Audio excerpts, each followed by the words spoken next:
Ladies and gentlemen, boys and girls, welcome to the Hyperion Hub, your meeting place for all things Disney. Now your hosts. Well, hello everyone. Welcome to the Hyperion Hub.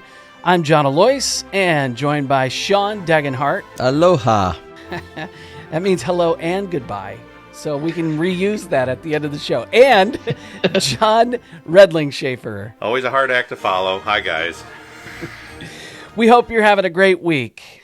We like to start things off with our Disney views, but before we do that, I want to let you know that we are on all the major platforms, so make sure you follow us on Facebook, on Twitter, we're at Hub Hyperion, and we're on Instagram. You can also email us at podcast@thehyperionhub.com, and you can also record a voice-recorded message and send that through the email as well. We have a special show this week. Let's start it off with our Disney view and throw it over to Sean. Yeah, with interviewing Rolly Crump for this episode. He was one of the main Imagineers responsible for It's a Small World, so I thought we would talk about our favorite country or maybe geographic region in It's a Small World. Redling-Schaefer, how about you, starting us off? All right, I'm going to let you in on a deep, dark secret. In 1996, where do you think I might have been? Some would say playing a baseball game in Eureka. Some may say, I don't know, maybe marching in a parade as part of a youth band group. Oh no, I was in Scotland in the World Championship Bagpipe competition. That's right, on a different world, that's what I did every once in a while when my schedule would allow. I could actually show you the bagpipes. They're sitting in the closet right next to me. Maybe really? Maybe the recording, the Zoom recording, is having some internet hits. You said bagpipe competition. First off, plural, bagpipes. Let's get it right. You only need one.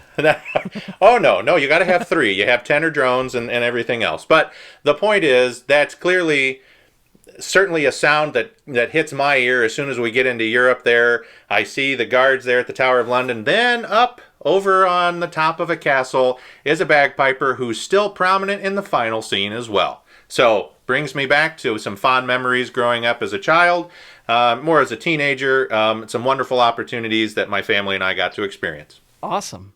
Well, I'm half Irish, half Italian. So when I see the Shamrocks and I see the Leaning Tower of Pisa when we come around that corner inside It's a Small World, it gives me a great feeling. I love seeing those dolls do their thing, and they're pretty close to each other as well. So those are my countries inside It's a Small World. Okay, I love It's a Small World. I remember my grandparents when they went to Disneyland with their nephew, back years ago and would come and bring us presents. They brought me back a guidebook for It's a Small World, full of pictures of all these lands and, the dolls and the sets and the colors and the costumes, and loved it. But I think my favorite is got to be the South Pacific Polynesian land. I think the warmth of those colors and, the hula dancers and the surfboards, even Lilo and Stitch in there, and the tiki huts and, all that kind of stuff. It's just it's a warm sound to the soundtrack, just real mellow and relaxing. So I'm going to have to go with that South Pacific. I have to agree. I think, honestly, the entire ride is so cool. Yes, the song is stuck in your head for a little while after you're off of the ride, but holy cow, that last room, once you get into all the white and the silver, it's all of our favorites are incorporated in there. And I love the fact that this is our Disney view when we get to talk to one of the main architects of a wonderful experience for all of us and our families. We have a special guest this week. He is a longtime Imagineer and former animator and author of the book, It's Kind of a Cute Story. Our first Disney legend. We are pleased to introduce Rolly Crump to the Hyperion Hub. Welcome, Rolly. Hi there. And also joining us today is Rolly's wife, Marie, and we're going to have a great conversation with you guys. Thank you so much for joining us. Let's hope so.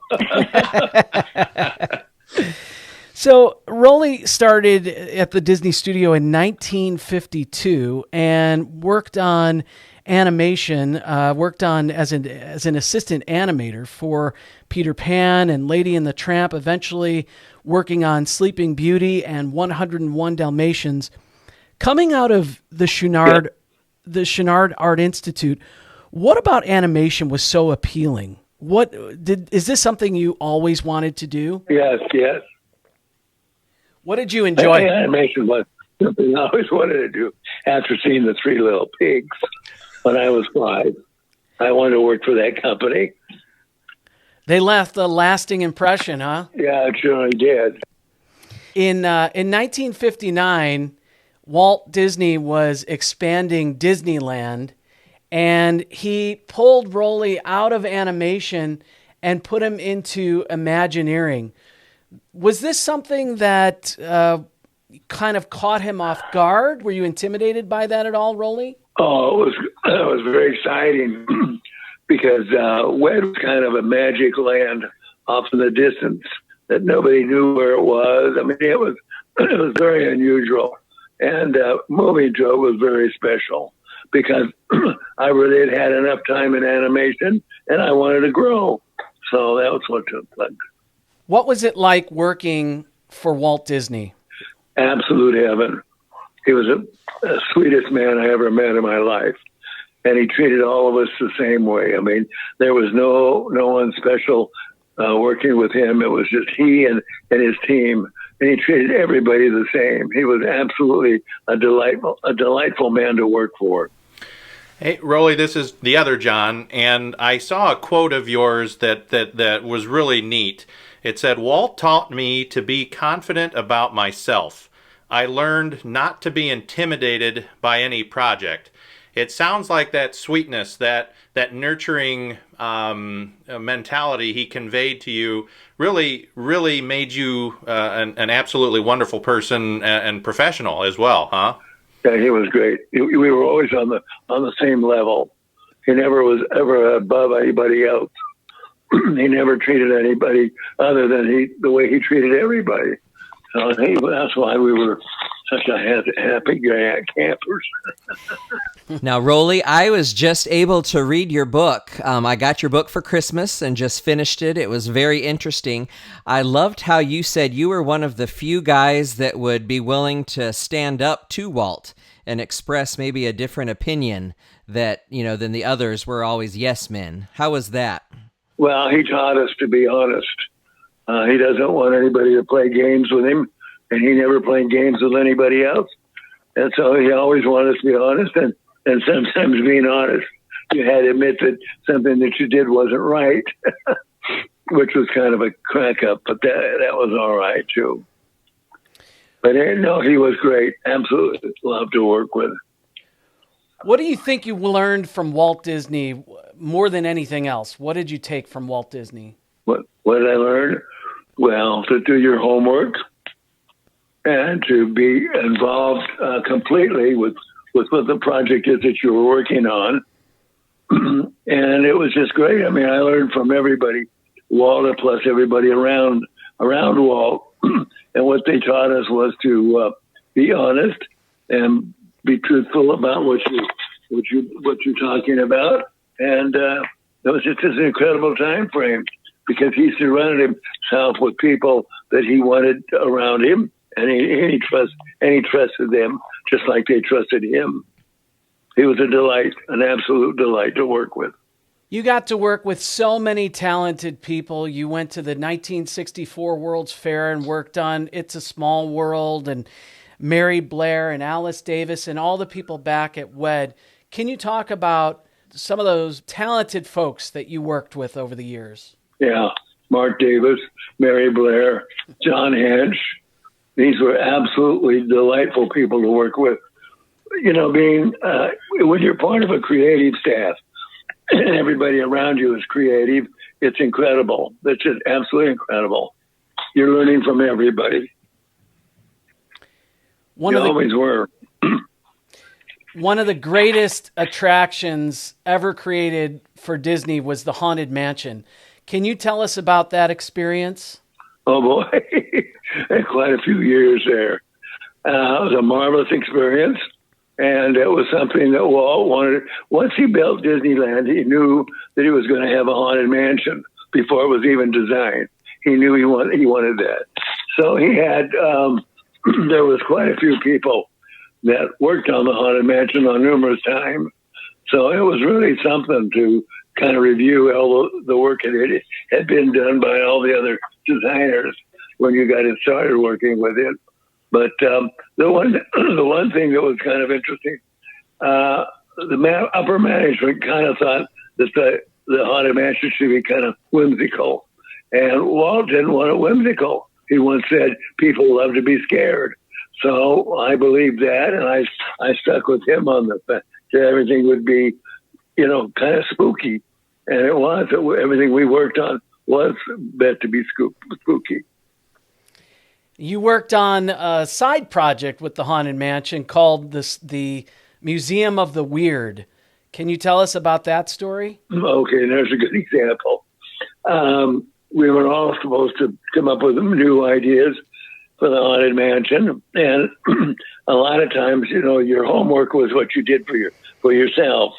And I remember seeing a film to where it was really weird. It was a French spooky film, a French mansion, spooky mansion film, and and in that the pictures talk to each other. All three-dimensional characters, the sculptures that were in there, talk to each other. So it was all about the people living in the mansion that would talk to themselves and to you. And so the whole idea was to be able to converse with those people that were in there. And I did a whole bunch of weird sketches. And when we had a meeting with Walt, they put all my stuff in the back of the room because they didn't want the spooky stuff to be poking out there. So anyway, we got finished with the meeting, and Walt said, what is this that you did, Roy? I said, I really don't know, Walt. I just felt that we need to get some real unusual stuff in there and kind of crazy stuff. So he said, okay, fine. He said, we'll meet first thing in the morning. So I came to work in the morning, and he was there at my desk at 6 o'clock in the morning. And he looked at me and said, well, Roy, I think I know what we're going to do. He said, yes. He said, well, all those crazy things that you showed me yesterday, I thought about them all night long. And I couldn't sleep because of that. And so I said, I don't know what we're going to do with them. He said, we're going to do a museum of the weird. He said, Roy, you can take all the sketches that you've done and even develop them more, but keep it spooky, and we'll do that. We'll run with it that way. So I was thrilled because once we had the meeting yesterday with Walt, all the other animators came up to me and designers said, we told you Walt didn't like what you did. And I said, I know, but I was being honest. Well, the next when I came in, and Walt took over and said, Rolling, he says, we're going to do a museum of the weird. And I said, oh, wow. I said, that's great. And so that was really funny. So he told everybody that was there, we're going to take Rolly's idea of the museum of the weird, and that's what we're going to do. And then, of course, after that, everybody came to me and says, oh, we thought you had a good idea. So, it was kind of interesting. That's great. One of the things that I read about you, you were known for bringing out the best in others. Many you worked with said this about you. What's your advice for us as a coach, as a leader? How do you go about finding those individual strengths and getting people to live up to their potential? Well, like with Walt, he talked to every one of us. No one was favored. In other words, that's why he wanted teamwork, because he wanted everybody to offer their opinions. And it was great because he kept an open book with all of us, and we were free to say what we wanted to say and not be worried about what we would say might bother him or whatever. But he never was bothered. He wanted to absorb as much about the subject that we were working on. And the neat thing about it was he turned us loose and wanted us to have fun. Now, Rolly, I read that you at one point were made the art director for Disneyland. Now, so many people pay attention to all the details throughout the park. How exciting was that to be in charge of all of those design details at Disneyland? Oh, it's great. Absolutely great. I mean, it's something that any artist would love to do, to be able to have the freedom just to his ideas. You wrote the book, It's Kind of a Cute Story, with Jeff Heimbuch. You can find it on Amazon, Barnes & Noble, Books A Million. What a great name. Can you tell us about that name? It's just, it probably represents you so well. It was the writer that did my book for me, because every time I started telling about different things I'd work on, I'd always say, well, that was kind of a cute story. So my writer said, that's a great title for the book. It's kind of a cute story. And it was. I mean, that's exactly what came out every time, because all the stories were cute. Absolutely. Marie, how long have you guys been married? Since 2014. Oh, wow. That's great. How long have you known each other? That's wonderful. Yeah. Congratulations. It's kind of a cute story, actually. Now, I used to work I worked at the studio way back at that time, and I met Rolly there in the 60s, actually 70. And then fast forward 30 years, we met again, and here we are. Yeah. That's the short version. What was it like working at the studio? By that point, Rolly was over at WED, wasn't he? Or was he back and forth? Yeah. Yeah, I didn't know him. I started there in 65, and it was incredible. I worked at the record company and then in wardrobe and makeup as a secretary. And it was very special. It was like a little college campus at that time, wasn't it, really? Yes, it was. I think there were only about 500 people in the whole studio. Yeah. And it was very special. Yeah, it was. But a mutual friend introduced Rolly and I, so I had met him briefly. And then, as I said, he was having an art show in Oceanside. I live in Carlsbad, and Oceanside's the next little town. This is 30 years later. And I saw a little ad in the paper that he was having a show at this gallery in Oceanside. So I went to the gallery because the mutual friend that we had passed away. And I wanted Rolly to know about it. So I went to the gallery. And again, here we are. He has beautiful artwork. Did you guys just spark an interest through his art?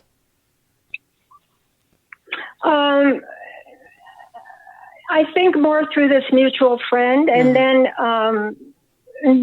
when this was in 2003 that we actually met here, and then we were together all that time, and then married in 2014. But yeah, I had Rolly had what he called a Disney room at his house, and when I saw that, I was completely blown away by everything that he had cataloged and everything that he had done.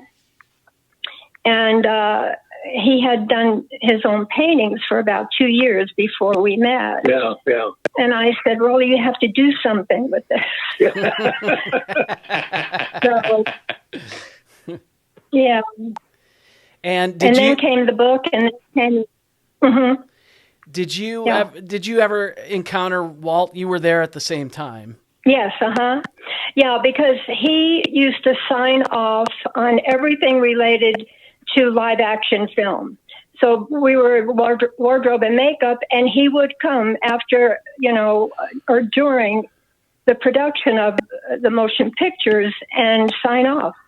That's fascinating. On wardrobe or whatever it was. Yeah. What were some of those films being produced at that time? Oh, a lot of the Little Love Bug. Mm-hmm. Herbie the Love Bug. Yep. Story about the cars. Mm-hmm. Yeah, and bed knobs and broomsticks and. So does Rolly, do you remember working with Marie back then?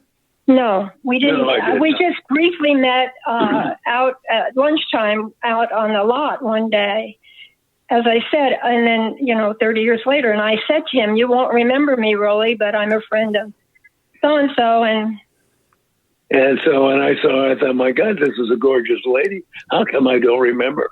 I don't remember her. So I finally said, I don't remember you, but I do remember the fact you were gorgeous. You are a very smart man. You are a very smart man. Smooth talker, yeah. Yeah. Well, this has been fantastic. Thank you guys so much. This is a cuter Disney story than I think we originally thought. So thank you guys. Thank you. He's thanking you, Julie, for speaking with them. And Well, it's my pleasure. thank you, John and John and Sean. All right. Yeah, Thank you. What a pleasure it was to talk with Rolly. And we got a bonus interview in there when we were able to talk to his wonderful wife, Marie. Thank you, everybody, for listening. Go ahead and hit subscribe if you're listening to us on Apple Podcasts. We'd love to hear from you. Send us an email at podcast@thehyperionhub.com. Have a great week, everyone. We're glad you could join us. We'd love to hear from you. You can email or send us a recorded audio message at podcast@thehyperionhub.com. Find us on social media on Facebook, Instagram, and Twitter. The Hyperion Hub is not affiliated with the Walt Disney Company or its subsidiaries. We'll meet you next time at the Hyperion Hub.